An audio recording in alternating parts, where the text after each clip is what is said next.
The broadcast is now starting. All attendees are in listen-only mode. Hello and assalamu alaikum everyone. Thank you for joining today's webinar on Bridge the Gap, Financial Reporting to Strategic Business Reporting. My name is Ahmed Bilal Manzoor and I'm the Education Executive for ACCA Middle East.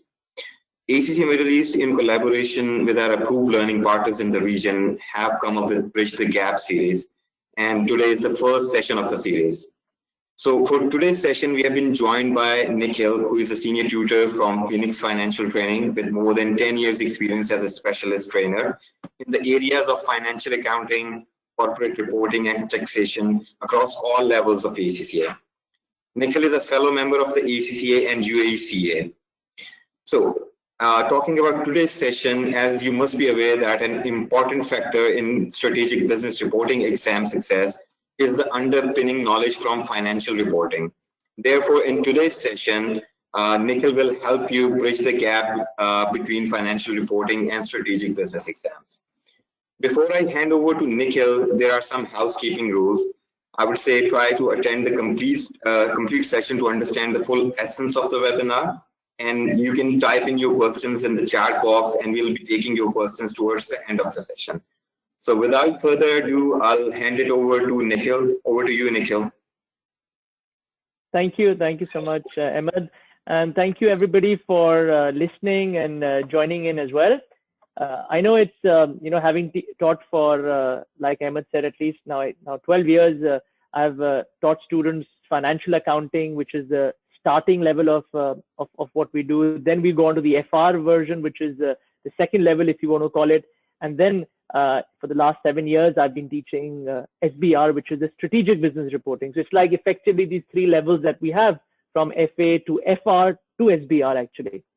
So the aim of this session is to just give you some guidelines from what I've seen from my experience training multiple students over these years, that where people are struggling with being able to, like the word says, step up to SBR and be successful in it. So what I would also like to address is I've focused this session also on the fact that most students that we now teach are also coming from an exemption route.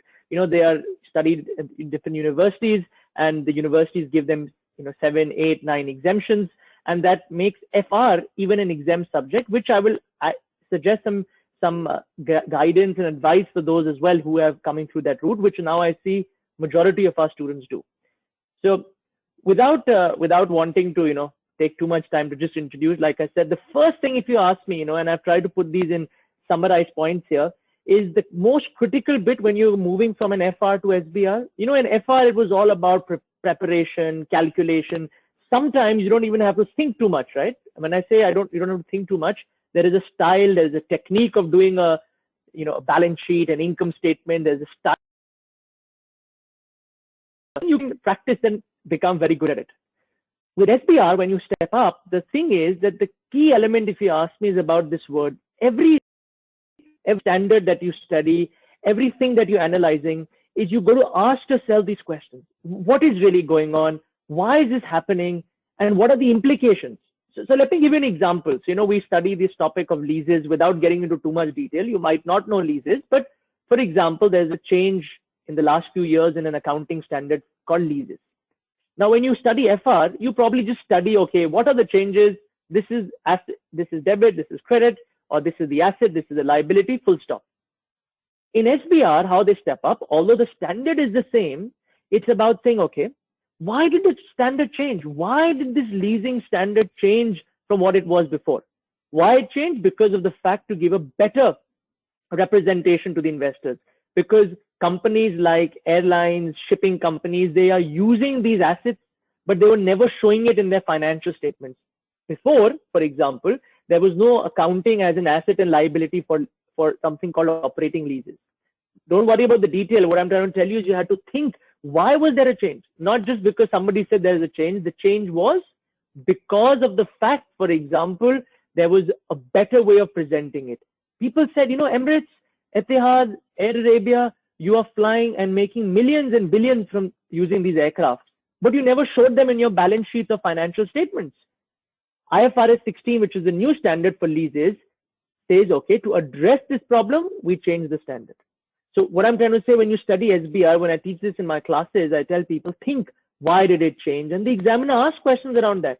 What has really changed? What has really changed? As long as the lease is more than 12 months, the lessee records an asset and liability. So I'm talking about, okay, what has really changed? Why has it changed? And final bit is the implication, the so what?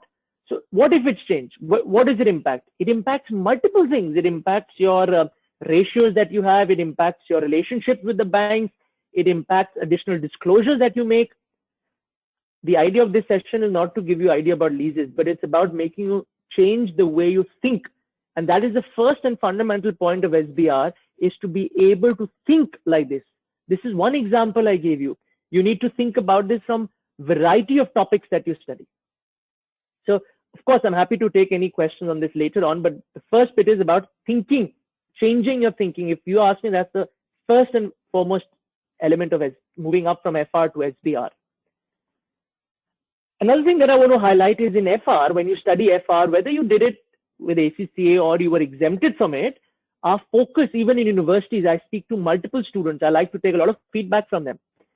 I won't tell you the exact feedback they tell me what they do in university, that I will keep offline. But from the focus there in universities is more about calculation, be able to do it, calculate. And you know, when I started studying as well, this is now 15, 16 years ago, I was also under this misconception that, you know, I'm doing SBR, so it's advanced accounting and advanced calculation. Yes, absolutely, there is advanced standards, but the focus of this exam is about writing. Let me just, I have some slides later on to show you that I've got some snippets from past exams. 85 to 90% of the marks in SBR is about writing, theory, explaining your calculations. Whereas in FR, you never did that. When I say you never did that, there was a bit of ratios, there was a bit of interpretation. I understand that, but the focus is not writing. The focus is calculation. So that's the second most important thing that I would like to highlight to everybody. Focus on the theory. Now, when I say theory, guys and girls, I know what you might be thinking. Just learn some stuff and that's it, reproduce it. No, no, no. What it adds on to the fact is, yes, you need to learn the theory. Of course, you need to know the standard, but it's not about only knowing the standard, right? It's not only about the knowledge, it's about applying that as well. When I say applying, you say, what do you mean apply the knowledge? Say, for example, I'll give you an example, what came up in a few years ago in an exam, few sittings back. So we study in class intangible assets. Now, I appreciate you might not remember that, but it's something which it is of value, it's an asset, but it has no real physical substance. Now, people learn that definition, asset with no physical substance, it has some value, etc. But that's the knowledge. People learn that and they're good at learning. I'm not saying people don't study hard, but where they lack is they lack the ability to apply that into the scenario. So for example, in a couple of sittings back, the examiner asked very interestingly about a company. It was not called Netflix, but it was a company like Netflix / Amazon, Hotstar or Disney. If you watch any of these platforms, what was the question about? That these companies like Netflix, Amazon, etc., they spend a lot of money on developing content. Now people say, okay, so you didn't teach me what is development of content. You didn't teach me about Netflix. Absolutely. These case studies, which they ask you in SBR, which they didn't in FR, is linked to apply your knowledge. So for example, you had to say, I know intangibles. Let me apply it to this scenario whereby when you develop content, these content are called content rights, which are recorded as an intangible asset. This was just one example I'm trying to tell you, but every time you study something, you must say, okay, how does it apply into this scenario? How does it apply into this case study? And I'll show you, I have a slide which hopefully you can see here in my screen. I've purposely taken this out as a snippet because when you see something, right, hopefully maybe that makes a bit more sense. This is an example of a past exam paper of SBR. The focus here, if you saw, was not about, just to calculate. They gave you lots of elements in this scenario. The focus here was, it said here, when you saw here, it spoke about explaining these aspects. And that is what was challenging, because it was not about just doing these numbers, but how do you calculate? Also, it was all about how you record these contracts. how you should account for it. So when I was saying do all these calculations, do all these theories, don't focus on the calculation. That is what I was trying to show you and talk about. Okay. So I just want to show you, you had these scenarios, you had multiple things. It was all about the theory. It was all about case studies. The last thing I would say here is, and actually if you ask me, it's last in the element, but it's not really least important. It is actually of a lot of importance. This exam, right? I've been training students for multiple sittings now. The key element is to go into the exam knowing that there will be some stress. Anybody who tells you that you will have no stress, you will know every bit of the exam, don't please listen to them. How much ever you study, right? In FR, you can know probably the whole exam. Maybe you don't get 80, 90 marks, but you at least know what's going on. With SBR, there are times, not times, every time there is a percentage of the paper you're not aware of. Why? It's a very master's level kind of program. They want to make it challenging. They want to put you under an uncomfortable situation. And I tell people, get used to the fact of being slightly uneasy. It's not good. It doesn't feel good. It's like, when you're training or exercising or doing any other sport, sometimes being uncomfortable is important because it makes you get your best out as well. So be used to the fact that there will be some uncomfortable scenarios. There will be some elements of articles you've not seen, you might have not read, you might have not been updated. There might be companies like this Netflix or any other football clubs that they tested and you might not be aware, but at least give it a go. Don't give up. But if why I'm sharing this, guys and girls, because when I did this exam 15 years ago, I remember my tutor. He said, Nikhil, one thing that I will tell you is do not go into the exam thinking you will want to know everything. Why? I'm not saying don't score well. Of course, score well, be a prize winner, but it's okay to not know everything. It's okay to not know every scenario, but you have to make an attempt. And the ACCA themselves, the examiner, when you attend the conferences, mentions the fact that there are lots of challenging bits. They're wanting to test your mental ability as well. So make sure you are aware of that. So next time you see something new, don't get flustered. It's okay. What I want to highlight, and then I'll show you some slides as well on that. And I'm wary about the fact I don't want to keep going on and on.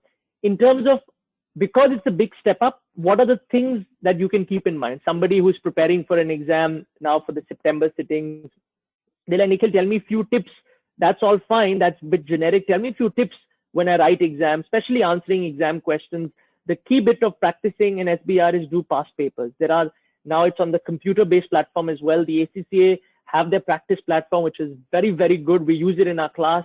So I would encourage you to use that. And the even brilliant bit about it, it's updated with 4 or 5 past papers. The recent one that happened is updated there.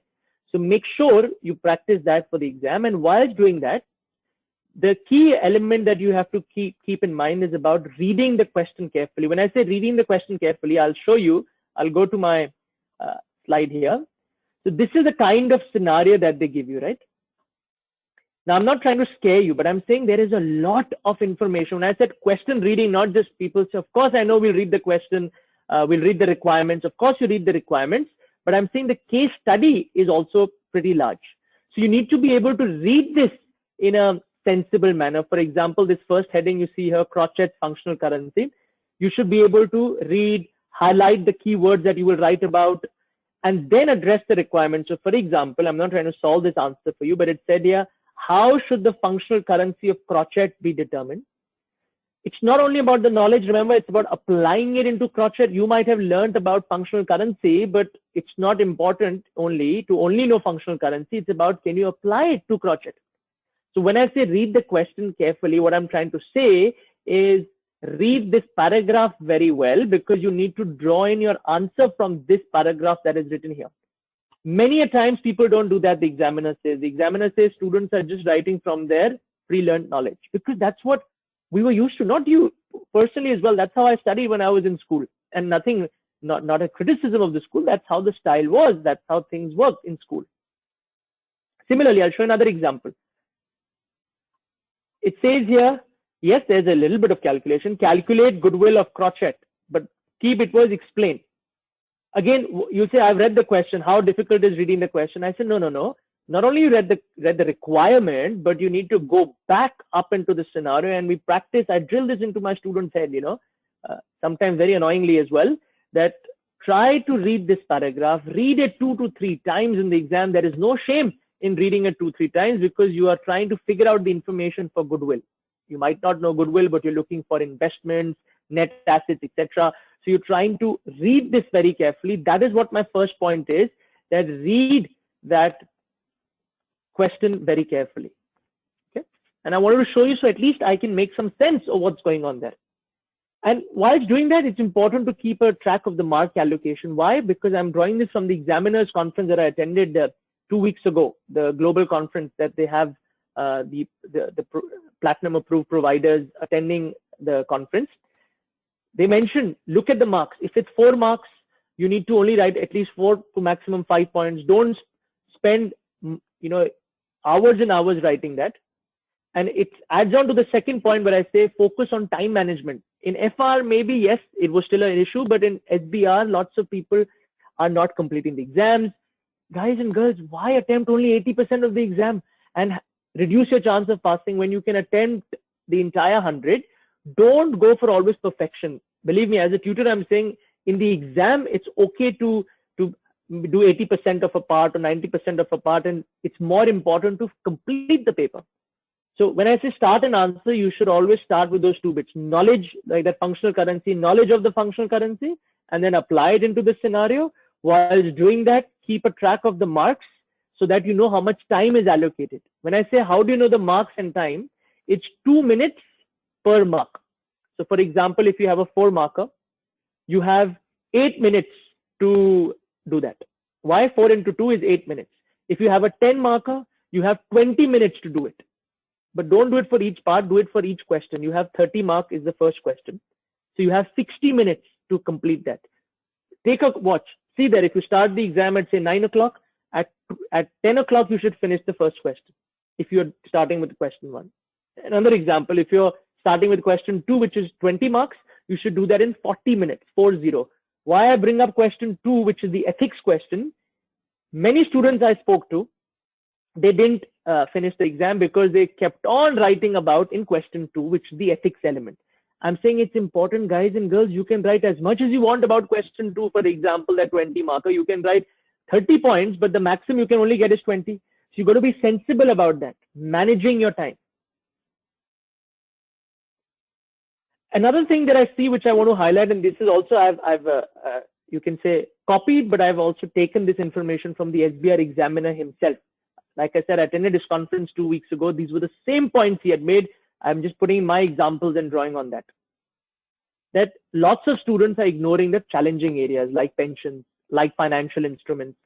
I'm not saying you have to be an expert in 1 day or few days in financial instruments, but at least read the summary. So what I encourage students in my class is that, okay, if you don't know everything about it, at least go through the summary sheets, a 4-pager, 5-pager. You can start a question at least. When you start a question, if you know the knowledge. So please make sure, don't ignore topics, because you know what, I have analyzed all the past papers. I'm a big nerd. Probably you can tell from my looks as well. When there is no real trend, guys. There is no one trend. If there was a trend, I would have told you there's one trend, these 5 topics will come up. Absolutely not. They test the FR standards also, which is very important. The base standard like property, plant and equipment, like intangibles, which you studied, concepts like depreciation, and the SBR elements as well, like the pensions, the share-based payments, the leases, all these a bit more challenging topics also. The last thing I'll talk about here is, which again, like I said, drawn from the examiner's comments also, that in SBR, you need to be able to read about the articles. It's uncomfortable, yes, but you need to, especially for this September exam, the examiner drew thoughts about sustainability, that how the investors today are looking for, those companies that are looking after the environment, that care for the people. They want to invest in those kind of companies. Think about how climate change is impacting. There's an article about climate change which they spoke about. Think about the pandemic that is hit and the impact on accounting standards. Now, this is not something you study traditionally, but this is something that you need to read about, because they can ask a question focused or themed around a pandemic like COVID-19. And you'll see how does that impact us. Firstly, it impacts everybody, but in terms of accounting as well, it impacts standards like how to get fair values. It impacts standards like impairment. It impacts standards like inventory. All of this, the examiner has written an article, and the examiner says, I want students to think about an event and how that impacts across board. This is something I never teach in FR if I teach, but in SBR, this is the challenging bit. So make sure you have gone through the articles that are there on the ACCA website under the technical article heading. Okay. What I want to show you before I conclude, and of course allow you to ask me questions, just some snippets. I know we've done this, but I wanted to show you the difference here. When I said, when I tell people it's about writing, people say, what do you mean it's about writing? How do the questions come up? They don't ask questions about preparation. They ask about, if you notice here, discuss. This is taken from the September exam of the ACCA of SBR. Discuss the accounting, discuss the ethical issues.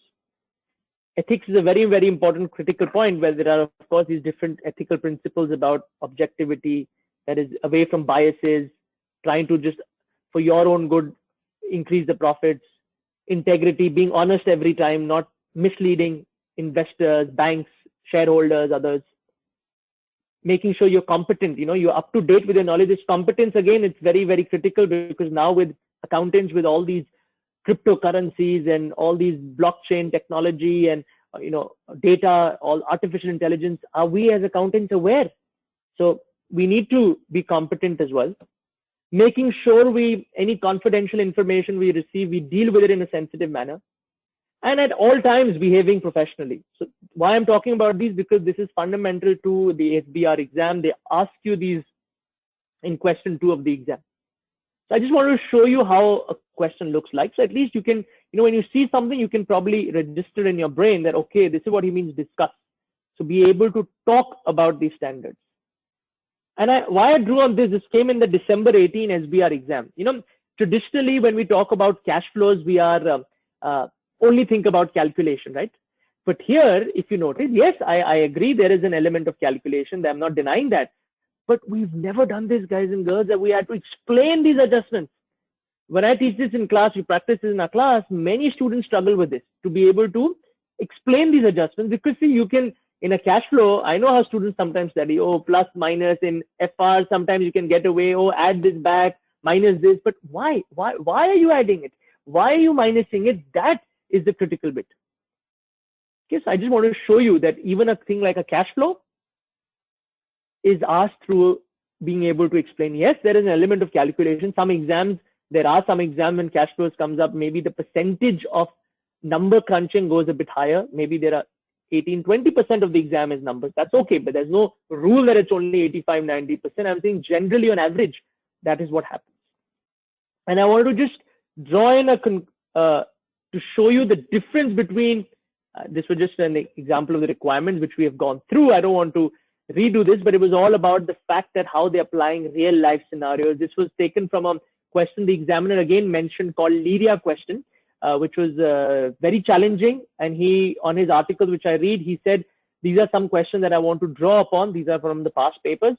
And he basically spoke about football club, Netflix-like company, and things like, I find this people find this interesting. If you look at the last bit here, last B part 2, the last paragraph, it talks about how to account for players. Like players, human beings. Absolutely, these football players are bought. Their rights are bought. These are intangible assets. And you see again, intangible assets, accounting. How do you account for these players who are bought and sold? Absolutely, human beings they are talking about, but we talk about player registration rights. Here they spoke about the television program. If you look at B part 1, I'm just trying to give you highlight that these are case study kind of questions which were not there in FR. So make sure you are practicing. The key bit to this, guys and girls, is to practice a lot. It boils down to, yes, knowledge, but about practicing these scenarios, practicing it now on the ACCA practice platform as well, which will make you equipped for the final exam, which is on computer, remember. I just want to show you, differentiate how this was from a FR topic, where FR it was all only about prepare. There you go. I took a snippet from there saying, oh, just prepare. That's it. So you could learn stuff. People could learn the workings. But here, it's not only about learning. It's not only about doing the working. Main focus about explaining that. Okay, I've of course just shown a snippet. I understand. I appreciate the second bit is very, very small for you to see. I just want to show you again here. The focus was the scenario was more about calculation-based scenario.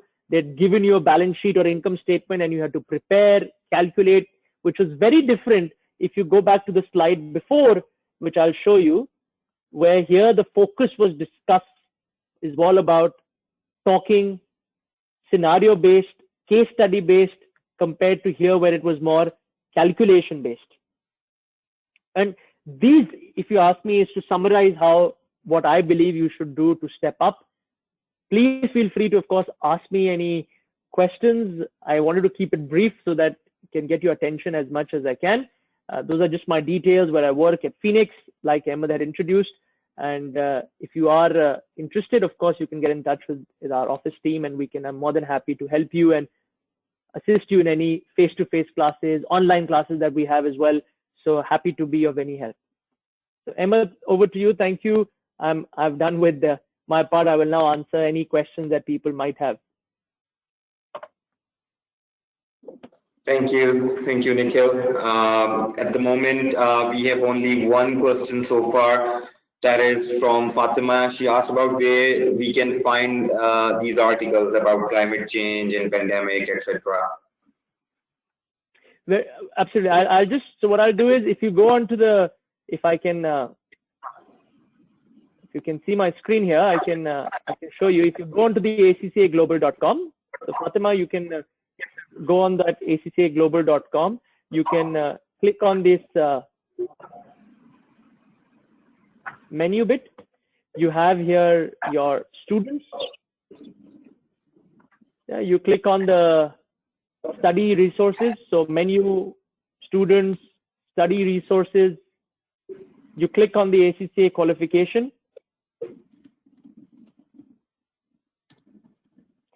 Then it opens up to a variety of papers. You click on the SBR, which is what, if you want to look at SBR. And there are multiple resources which the examiner keeps saying, please do read. And you click here, Fatima, here it talks about technical articles. And there are many articles, but the one which is recently updated. So I was talking about, if you remember, the ethics bit, which is mentioned here about the first article, which is very, very critical. But if you go right at the end,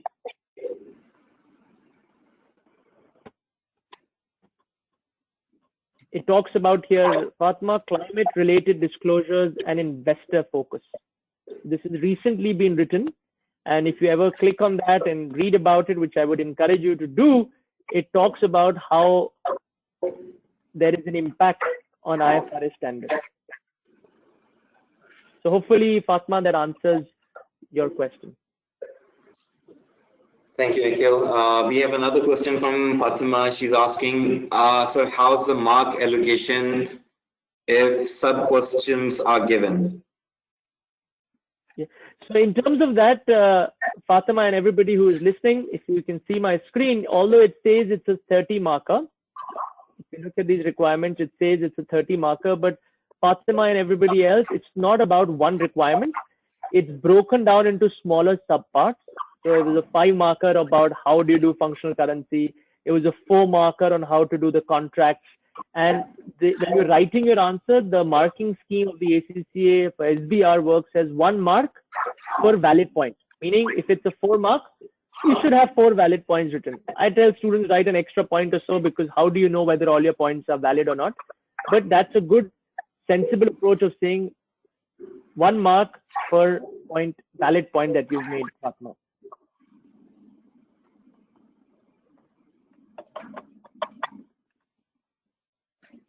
Right, thank you. We have a question from Mahjabeen. She's asking, how many times should we cover the kid? So in terms of, can you tell me the name of the student? I'm sorry, Nikhil. What was the name of the student you had said? Mahjabeen. Majideen. So Majideen, what happens in this is and this is one thing which is a very good question you asked. Why? Because see, when I teach tax FR, I tell people, do these objective type questions a couple of times over. Very, very important to keep doing it. Be quick at it. It's about finding those tricks. SBR doesn't work like that. It's not only about doing it twice. It's about, even if you do 20 questions, 20 good questions with understanding the concept, that is good enough to get you a good 65-70%. Of course, the more you can practice, the better. But it's not about doing the questions twice over. Of course, the more questions you do, the better. But I'm saying even good 20, 24 questions that you can do, which is like 6 or 7 past papers, is very, very good for you to practice. You will see all variety of scenarios, case studies, standards, current issues, articles. If you can do that and spend more time rather than redoing the revision kit or whatever kit you're using or exam papers, is to spend time on going through these articles that I was showing Fatima and everybody, climate change, sustainability. That is how you utilize your time better for SBR, that I would say. Right. Next question is from Atif. He's asking, hi Bilal and Nikhil, after a long break, I'm trying to prepare for SBR. How I can prepare myself? So what I would say there for this is, one of the things that you should start with is, even though it will take a bit long, is go first through the FR standards, the financial reporting standards. Once you start with the FR standards, build up to doing the knowledge of the accounting standards of SBR. And then the third tier and the third stage is doing practice papers.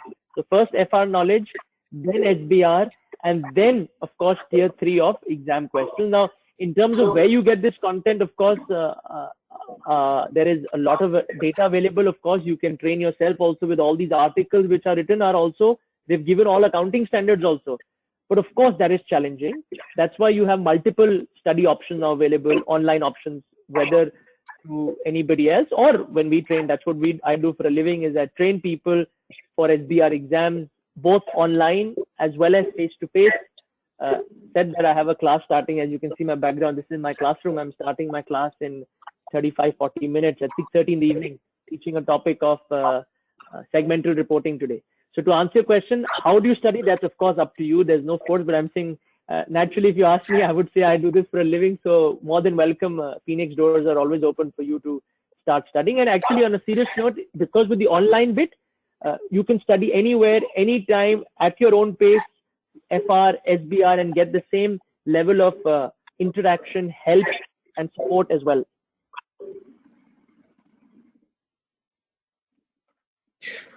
Right. So, guys, if you have any further questions, please feel free to ask them. We have Nikhil with us.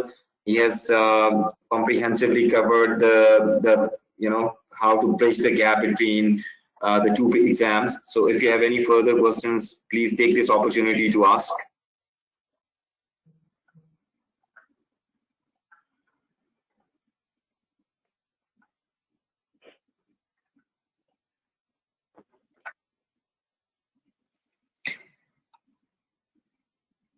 We have another question from Atif. He's asking, can you please elaborate FR and SBR? So Atif, FR is basically financial reporting, which is the level before strategic business reporting. It's you can say the level 2 or the applied skills level, whereby you do all the base accounting of like what is property, plant and equipment, what is depreciation, what is a consolidation, what is a parent and subsidiary. You focus on the calculation bit. The SBR is a step up, Asif, whereby it's called the strategic business reporting, where it's about corporate reporting. How do you present it to investors, board, everybody, where you have multiple more standards and the application of that in challenging scenarios.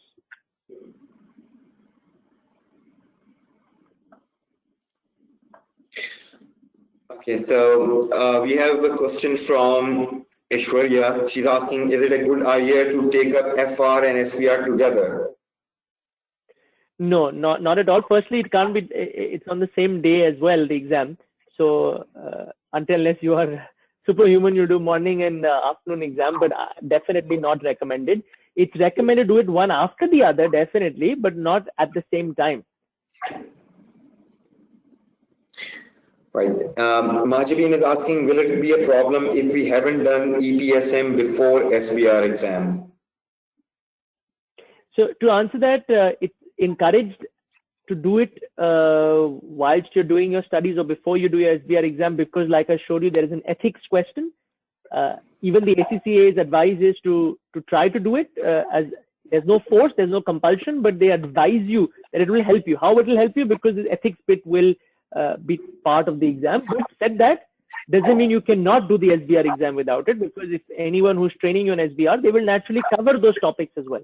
How it helps, Marjorie, if you've done it, that module, is one thing ticked off, that's good. Plus, it will help you apply in the ethics question. But it's not compulsory to do it before. Right. We have a question from Fatima. How to study for both SBR and AAA for September? So actually, Fatima, that's a good choice you've done for both. Firstly, it is September sitting and the March sittings are shorter sittings, so it is a bit more challenging, no doubt about that. But a lot of our students that I teach as well do the same combination. Why it helps them? Because 30-35% of the work in AAA is about accounting standards, which you're studying in SBR. Only when you know the accounting can you do the auditing of that. So I'm saying how you can manage it. There is an overlap. Utilize the information you learn in SBR to do the auditing in AAA. And the answer, there is no shortcuts to it, Fatima and everybody else listening. You need to make sure you start working from day one itself. So whether you're attending classes or on your own or online, don't leave it till the end. Many students end load their studies, leave it for 10 days before the exam. You can definitely do it. I see many students in our classes in Phoenix who have done it as well successfully, but they need to start studying from now itself. Spend 3 days on, I would say, SBR, 3 days on AAA, or within the day you can mix it and take a day off or whatever it is. Plan your studies, make a timetable so you know you're covering both topics, Fatma.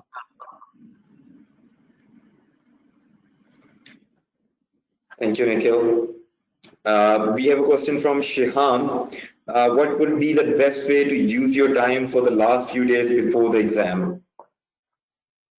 Very good question, Shayan. Fantastic.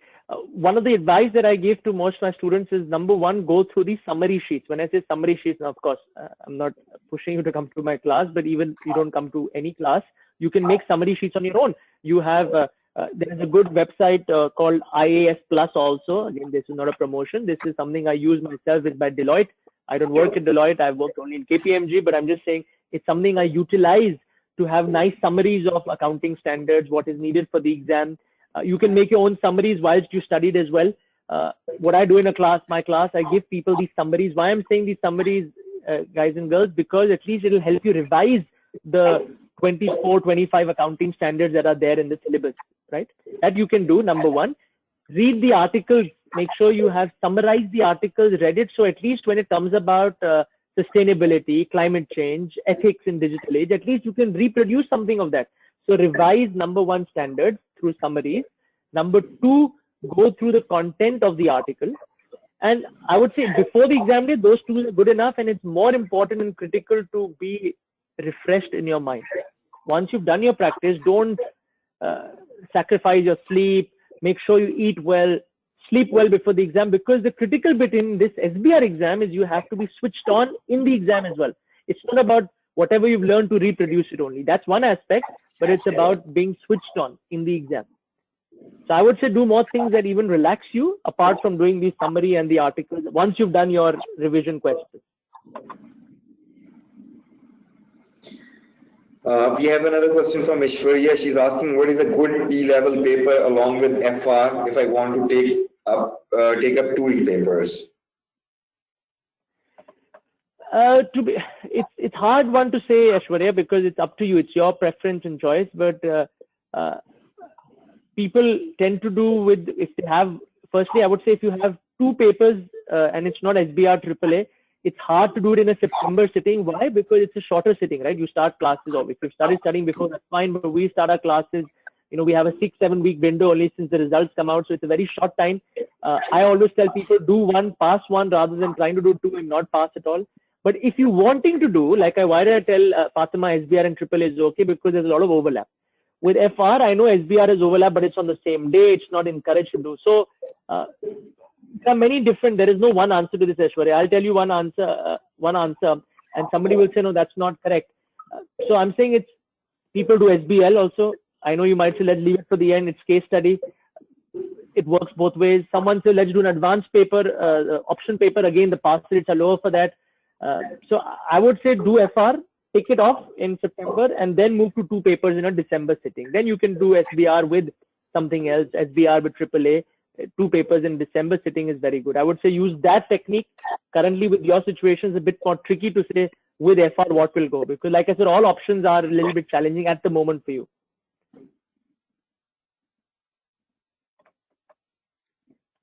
Right. So guys, any further questions from anyone? We have lots of students waiting, joining, who have joined this webinar, but most of them are no questions from them.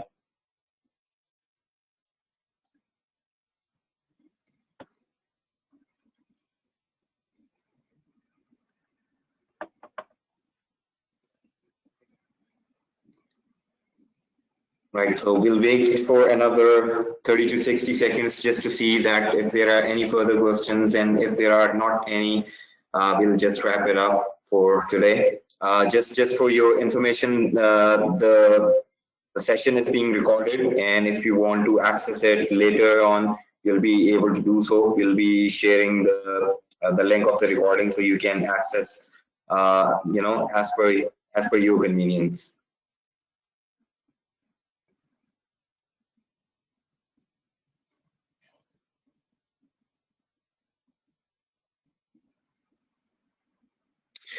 Right, so since there are no more questions, I hope you have noted down Nikhil's contact details. If you want to reach out to him directly, he has very kindly shared his email address as well as his mobile number.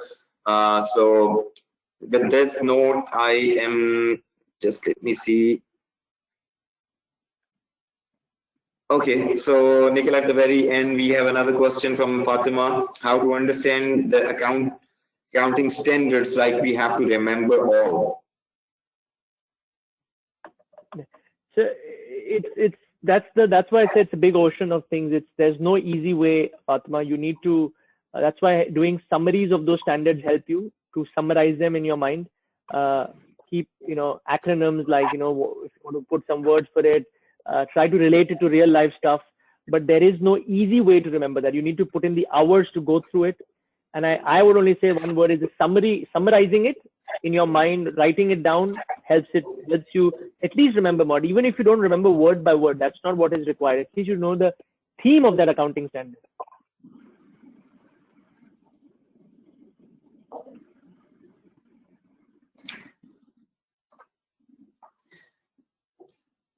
Thank you, Nikhil. So with that note, since we have no more questions, we would wrap it up for today, and we'll regather again tomorrow. For those, we have another session in the Bridge the Gap webinar series.